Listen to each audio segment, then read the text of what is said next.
اب ہم بات کرتے ہیں میں عملیات کا سفر کیسے شروع کروں. عملیات کیا ہیں یہ میں نے آپ کو سمجھا دیا. عملیات روحانی، عملیات علوی اور عملیات سفلی، یہ لکھ لینا، آپ لوگوں کے کام آئے گی آپ یہ پوری چیزیں. اچھا اب میں اپنا سفر کیسے شروع کروں؟ اب میں شروع کرتا ہوں اور اللہ کا نام لے کے کہ جس نے ہمارے دلوں کو روحانیت سے بخشا، اور اللہ تبارک تعالیٰ کا جتنا شکر ادا کریں کم ہے کہ اللہ تبارک تعالیٰ نے ہم کو ہمارے مرشد کی نسبت، اس کی محبت میں ہمیں استقامت دی. اب ہم اپنا سفر شروع کرتے ہیں شغل قادریہ سے، یعنی کہ خاندان قادریہ کا ذکر سے.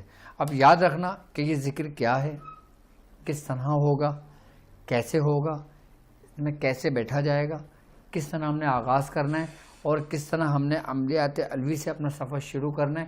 اگر جو لوگ میرے ساتھ اس سفر میں چلنا چاہتے ہیں، جو لوگ چاہتے ہیں کہ وہ صرف اپنے رب کی رضا کے لیے کریں گے، حضور کی اطاعت محبت کے لیے کریں گے، دین اسلام کے لیے کریں گے، اور کچھ لوگ چاہتے ہیں کہ میں یہ سفر شروع کر رہا ہوں کہ میں خلق کی خدمت کروں گا، میں اپنے جو پریشان حال لوگ ہیں، جو میرے بہن بھائی ہیں، میرے احباب ہیں، کہ جن لوگوں نے اس اذیت میں وقت گزارا ہے، کہ میں ان کو اس سے نجات دوں گا، اور پھر میں موکلان سے کام لوں گا، میں جنات سے کام لوں گا. تو ان تمام کے تمام کو اجازت ہے کہ وہ اپنا سفر اس سلطان عملیات کے سلطان میں اپنا سفر شروع کر سکتے ہیں.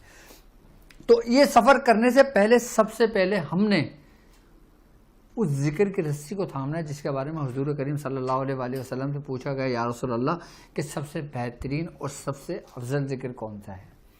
تو آپ نے فرمایا کہ لا الہ الا اللہ.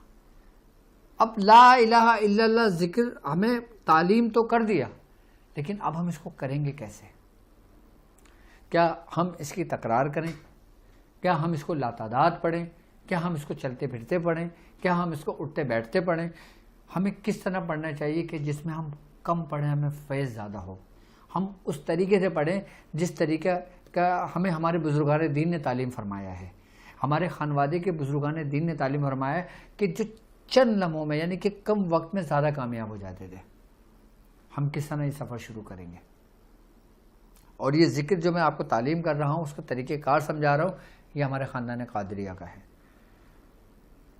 اچھا اب ایک ہوتا ہے کہ لا الہ الا اللہ زبان سے پڑھنا، ٹھیک ہے، ایک ہوتا ہے اپنے قلب سے پڑھنا، ٹھیک ہے، لیکن ایک ہوتا ہے کہ جو آپ اپنے پورے وجود کے ساتھ پڑھتے.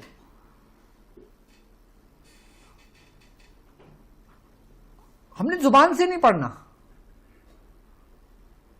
ہم نے پڑھا تو ساری زندگی ہے، لیکن اب اس لا الہ الا اللہ کو یعنی کہ اس کلمے کے پہلے حصے کو ہم نے اپنے پورے جسم کے اوپر اپلائی کرنا ہے.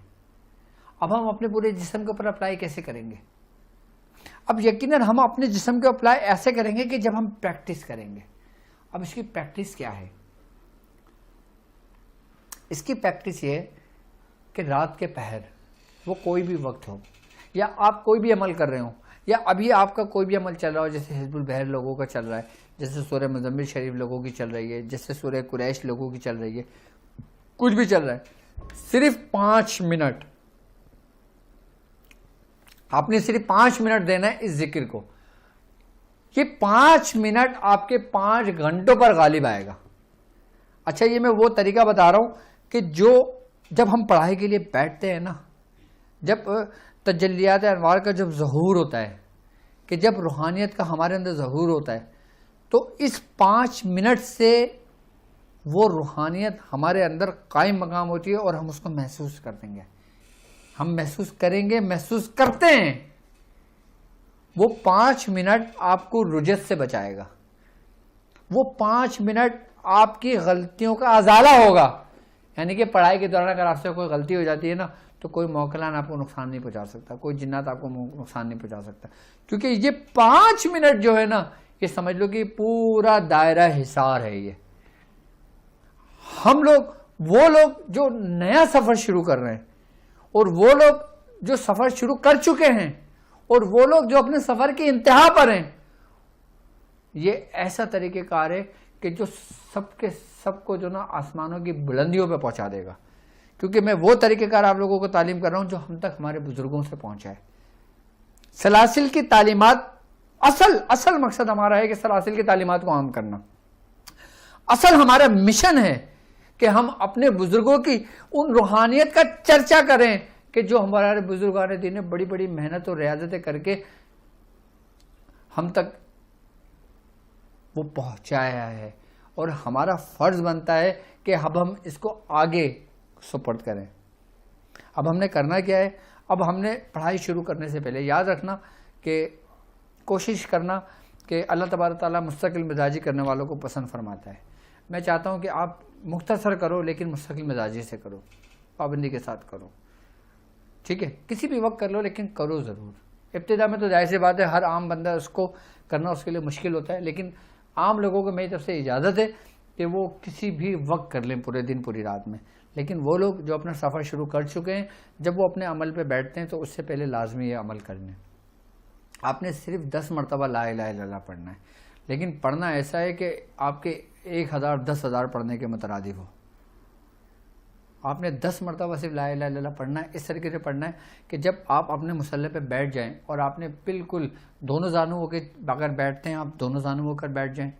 آئی بس سمجھیں، اگر آپ آلتی پالتی مار کر بیٹھتے ہیں، آلتی پالتی مار کر بیٹھ جائیں، جس نشست میں آپ بیٹھتے ہو اس نشست میں بیٹھ جاؤ، لیکن کوشش یہ ہونی چاہیے کہ آپ کی گردن بالکل اسٹریٹ ہونی چاہیے۔ اچھا، آپ کی جو یہ ریڑھ کی ہڈی ہے نا، یہ بالکل ایسا ہونا چاہیے جیسے آپ نے اکثر سانپ کو بیٹھے دیکھا نا، سانپ کی گردن ایسے ہوتی ہے، آپ کی پیچھے سے بالکل اسٹریٹ ہوتا ہے، یہ بالکل ملا ہوتا ہے، صرف ہلکا سا کر اس لیے ہوتا ہے کہ وہ جھکتا ہے۔ آپ کی گردن بالکل اس سے اسٹریٹ ہونی چاہیے، یوں بالکل، ٹھیک ہے؟ آپ آنکھ بند کر کے بیٹھ گئے، آپ نے کرنا اس طریقے سے 1 مرتبہ آپ نے ناک سے اپنے اندر ہی لا الہ الا اللہ، لا الہ، کیا؟ صرف لا الہ، آپ نے لا الہ، صرف لا الہ الا اللہ نہیں، صرف لا الہ، آپ نے ناک سے لا الہ کہنا ہے اور پھر سانس کو اندر روک لینا ہے، آنکھیں بند ہوں گی آپ نے ناک سے لا الہ، زبان سے نہیں کہنا، اپنے من میں کہنا ہے لا الہ، اور پھر اس کو روک لینا۔ اچھا، جتنا آپ سے برداشت ہو سکے، جتنا آپ سانس روک سکتے ہو آپ سانس کو روک لینا، جتنا برداشت کر سکتے ہو برداشت کر لینا۔ جب برداشت سے وہ ہو، نارمل ہو، تو پھر جب سانس نکالو گے تو منہ سے سانس نکال دینا اور الا اللہ کہہ کے نکالنا، زبان سے نہیں پڑھنا، یعنی کہ ایسے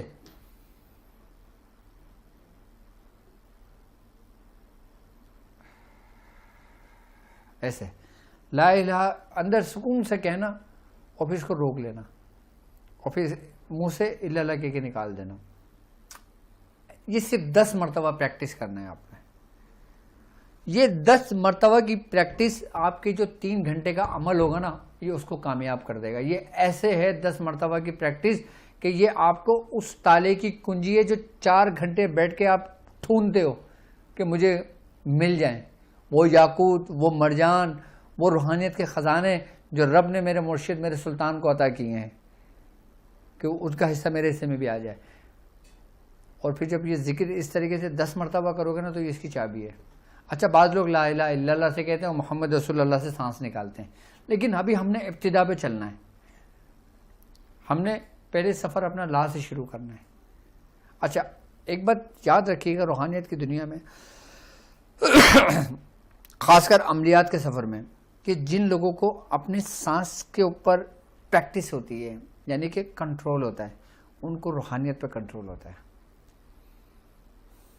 کہ جن کو اپنے سانس پر کنٹرول نہیں ہوتا ان کو اپنی روحانیت پر کنٹرول نہیں ہوتا۔ اچھا، اس طرح عمل کر لینے سے، اس طرح پریکٹس کو کرنے سے ہمارے اندر ایک انرجی پیدا ہوتی ہے۔ ہمارے اندر جو انرجی پیدا ہوتی ہے پھر وہ ہمارے اندر سوئی ہوئی روحانیت کو جگاتی ہے۔ یعنی کہ اس ذکر سے افضل ذکر کوئی نہیں ہے، کیونکہ حضور نے جس کو افضل فرما دیا بس وہ افضل ہے۔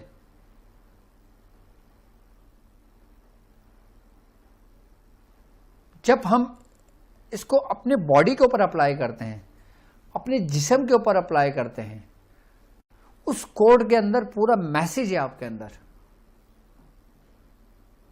کبھی میں اس کے بارے میں تفصیل سے ویڈیو بناؤں گا، جب کبھی ایسا کوئی حفظ دم پہ جب ہم آئیں گے نا، جب حفظ دم کے میں طریقہ کار سمجھاؤں گا ذکر و اذکار کے، پھر میں اس میں بتاؤں گا آپ کو کہ کس طرح کریں گے.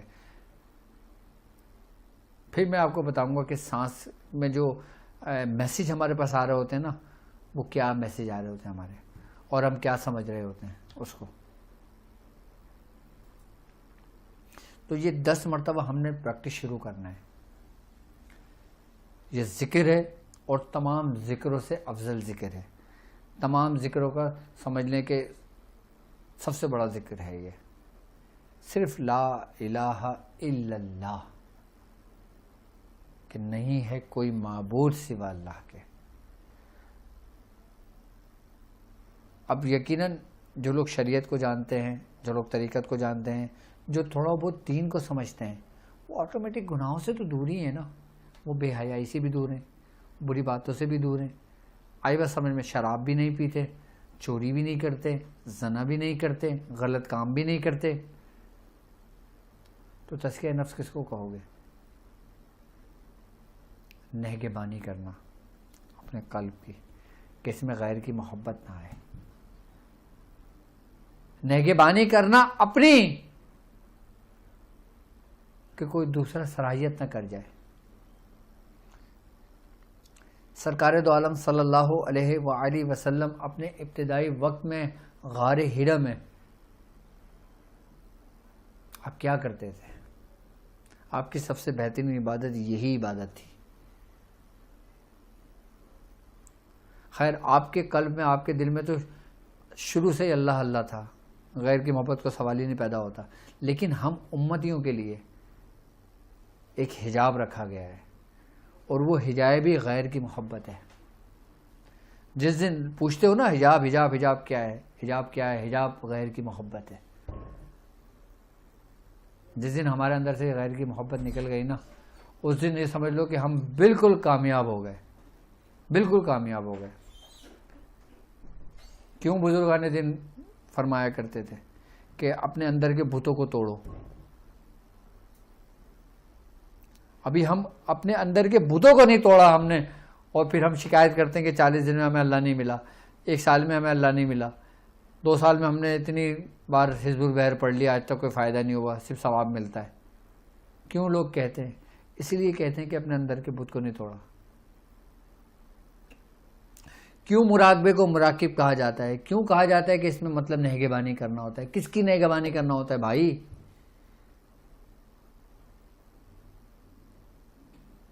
اگر سفر شروع کرنا ہے، اپنے اندر کے بتوں کو توڑو، انا کو توڑو، اپنے اندر عاجزی پیدا کرو.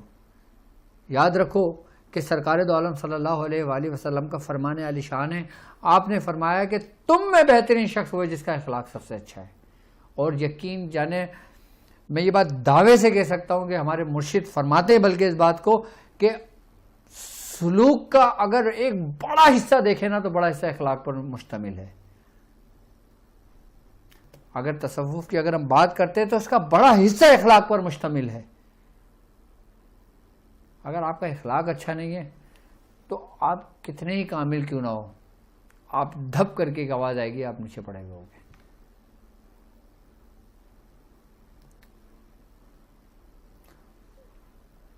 ذکر آپ کے سمجھ میں آ گیا ہوگا، تیاری آپ لوگوں نے کرنی ہے. اور میری طرف سے جو عام لوگ ہیں جو میرے ساتھ اس روحانی سفر میں شامل ہیں، لاؤ مجھے موبائل دینا، میں ایک کالیں لے لوں لوگوں کی. جو عام لوگ میرے شامل ہیں، جو ہمارے پیر بھائی ہیں، جو ہمارے مریدین ہیں، جو ہمارے شاگرد ہیں، ان تمام کے تماموں کو میری طرف سے اس کی اجازت ہے کہ میرے ساتھ اپنا یہ روحانی سفر اپنا روحانی سفر شروع کریں. اسٹینڈ بھی دے دینا مجھے. اور میں آپ لوگوں کی کچھ لائیو کالیں لینا چاہوں گا تاکہ ہمیں پتہ لگے کہ ہمارے اس ٹرانسمیشن کا جو ہم نے سیریز شروع کری ہے اس کا کیا فیڈ بیک ہے. کیا آپ لوگوں کو سیریز پسند ہے؟ کیا اس سیریز کو کنٹینیو کرنا چاہیے؟ کس طرح اس کو میں دیکھیں، میری تو کوشش یہ ہوگی کہ میں اس سیریز کو کنٹینیو اس وقت کروں گا کہ جب میں آپ لوگوں میں دلچسپی دیکھوں گا، کہ میں جب دیکھوں گا ہاں بھائی آپ کو واقعی اس چیز کی ضرورت ہے، تو میں آپ لوگوں کو اپنے، یاد رکھنا میں کوئی عمل تعلیم کروں گا یا کوئی ذکر اذکار تعلیم کروں گا یا میں کچھ بھی تعلیم کروں گا آپ کو، وہ میرے سلسلے سے ہوگی، کسی کتاب میں بھی نہیں ہوگی، کسی کتابوں میں سے وہ عمل نہیں ہوگا. جو کچھ بھی ہے میں اپنی بیعتیں میرے پاس تقریباً 6 بیعتیں تو بھی یہاں پڑی ہوئی ہیں، آئی بات سمجھ میں، اور باقی بیعتیں میرے گھر پہ ہیں، وہ جو میرے مرشد کے میرے سلطان کے ہاتھ کی لکھی ہوئی ہے۔ عملیات کا سلطان میں نے نام کیوں رکھا ہے؟ کیونکہ اس میں میرے سلطان کے سارے اعمال موجود ہیں۔ میرے سلطان کو جتنے سلاسل سے ذکر و اذکار کی اجازتیں ملی ہیں، میں ان تمام ذکروں کو انہی ترتیب اور انہی طریقوں سے لے کر آؤں گا، اور پھر آپ لوگوں کو وہ تعلیم کروں گا۔ اللہ تبارک و تعالیٰ نے میرے سلطان کو بہت نوازا ہے، روحانیت میں بھی اور ہر معاملات میں۔ آپ حزب البحر کے صرف ایک طریقے کو جانتے ہو، میرے مرشد نے حزب البحر کے 360 طریقے تعلیم کیے ہیں۔ میرے مرشد نے حزب البحر کے ذریعے اپنا پورا روحانی سفر طے کرنے کے طریقے سمجھائے ہیں۔ میرے مرشد نے بتایا کہ کون کون سے اسماء مبارک کا تعلق آپ کے جسم کے کن کن اعضاؤں سے ہے جن کو بیدار کرتے ہیں، یعنی کہ وہ لطائف کہ آپ اگر اپنے حزب البحر سے اپنے لطائف کو جاری کرنا چاہو تو اپنے لطائف کو جاری کر سکتے ہو حزب البحر کو صرف 3 دن میں۔ لیکن یہاں تو ہمیں صرف حزب البحر کی زکوٰۃ ادا کرنا سکھایا جاتا ہے، ہمارے اندر کے لطائف کو جاری کرنا نہیں سکھایا جاتا، ہمارے اندر کے روحانیت کو بیدار کرنا نہیں سکھایا جاتا، کیونکہ یہ کام میرے سلطان کا ہے۔ اور میرے سلطان نے جن جن ہمارے پیر بھائیوں کو تعلیم کیا ہے اور الحمدللہ وہ لوگ کر رہے ہیں یہ کام۔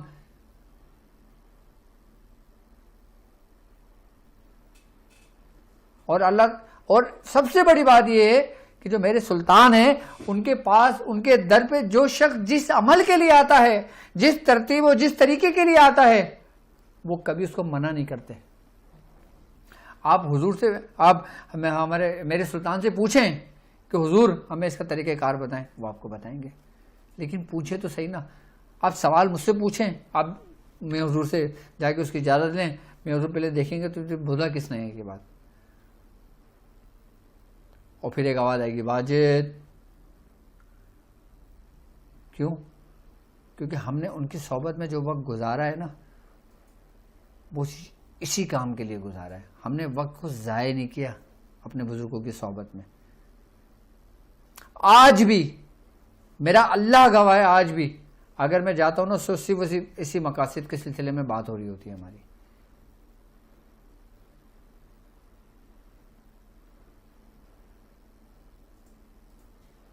اور اس وقت کہ جب ہم نے وہ وقت اپنے سلطان کے ساتھ گزارا کہ آج ہم ترستے ہیں کہ ہمیں وہ وقت لوٹا دے میرے رب،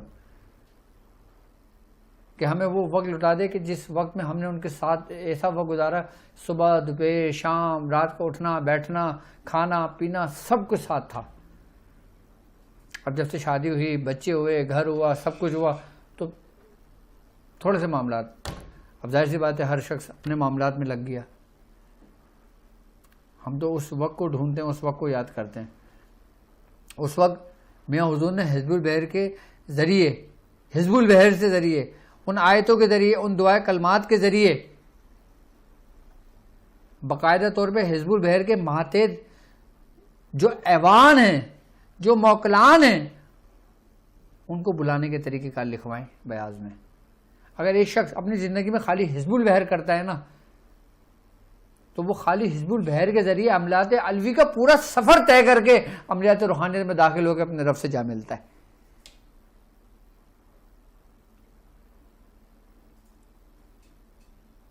ایسے بہت کم بزرگ گزریں گے جن کا عملیات علوی کا سفر پورا طے ہوا ہے اور پھر وہ اس میں داخل ہوئے، جیسے شیخ عبد القدوس گنگوئی رحمۃ اللہ علیہ۔ آئی بات سمجھ میں؟ جیسے غوث محمد گوالیار رحمۃ اللہ علیہ، کہ جیسے میرے سلطان عملیات کا سلطان میں نے اپنے شیخ کی نسبت سے رکھا ہے کہ میرا شیخ سلطان ہے اور میں خادم السلطان ہوں۔